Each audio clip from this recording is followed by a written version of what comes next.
So this particular process is for onboarding a new joinee in your organization. This will be very helpful for the HRs of your company. What we have done is we have basically split the process of a new joinee getting on board into different stages. The first bit being document collection. The second bit is giving intimation to the IT team to issue a laptop and to create email ID and send them to the new joinee. Then we basically move on to the stage where the HR needs to give an introduction of the new joinee to the entire organization, hold induction meetings, go through the orientation process, give the employee joining kits, give the employee the HR company policies, any manuals, any HR forms to be filled.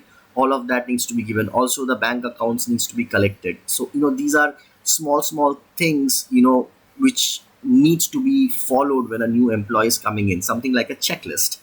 So once that is done, then intimation to the department where the employee is going to be joining, basically introducing the employee to the manager and also sending information to the accounts team that this person has joined and so is the person's CTC. Once all of that is done, we basically monitor the employee for a month and then we take a feedback from that employee after 30 days. Also, we take a feedback from the supervisor that how the employee is performing. All of this process for every single employee can actually be tracked using our workflow monitoring system, where you need to go to the settings page and you can put in the stages like this here, different stages that we just spoke about. Give it a serial number, give it different colors as you like. Once you have done that, you need to put in all the steps related to that particular stage and move on to the next stage and subsequent stages. You need to ensure that the planned and actual timestamps for each of the stages are clearly mentioned, and what they are dependent on, that is also mentioned. The data types and the different filter types might look a little complicated to you, but they are all defined in the definitions. All the stages for setting this up has all been put in here.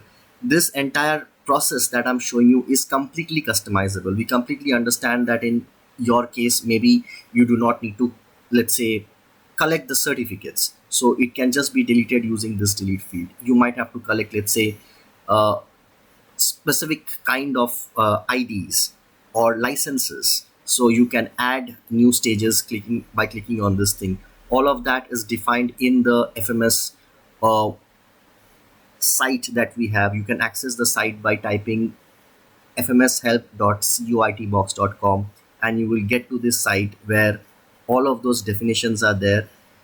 I would highly recommend you all to also go through the tutorials and file section and basically go through the day-wise videos. This really explains the entire thing, and if you want a fresh file, you can click here to make a copy of it. Now let's just quickly go and show you how this file looks when we deploy it. For deploying, you would need to basically go to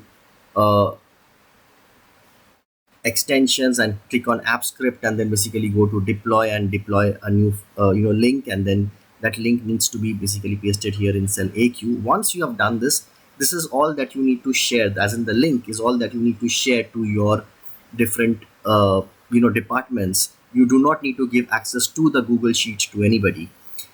Once you have shared this with them, then basically, let's say for this employee, the issuing of laptop and creation of email ID is done. So you can simply tick on this line, click on edit, and just mark these two as done, and then click on save. Now this is an activity that has to be done by the IT department.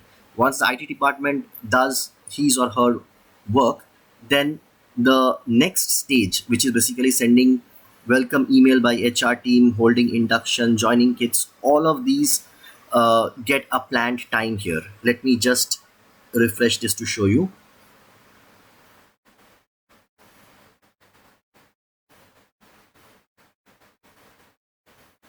Now see, we have gotten the current timestamp, which was basically the time when the work was actually completed, and then accordingly we are saying that the HR must complete his or her job by 15:51, which is basically the turnaround time that is defined here in the TAT column. that is 4 hours. So from this time it has added 4 hours. This also takes care of your working hours and your holidays and your weekends. Now let's say the HR has also finished the HR's job. Then what we can do is, again, the HR will be using this particular link here to log in, and only the columns where the HR has permission, those columns will be highlighted for HR to edit. Currently I've given myself all the accesses, so I'm able to edit everything. And now let's say HR has done HR's job. This is like a checklist of sorts, and we are going to click on save. Once we save this, the actual timestamp comes in here, and the planned timestamp for the next stage basically comes right in.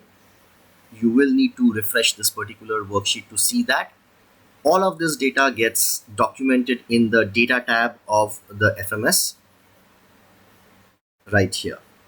So if you have any questions, please feel free to get in touch with us. Also, all of this definitions and the steps, like I mentioned, are already available here in the definitions.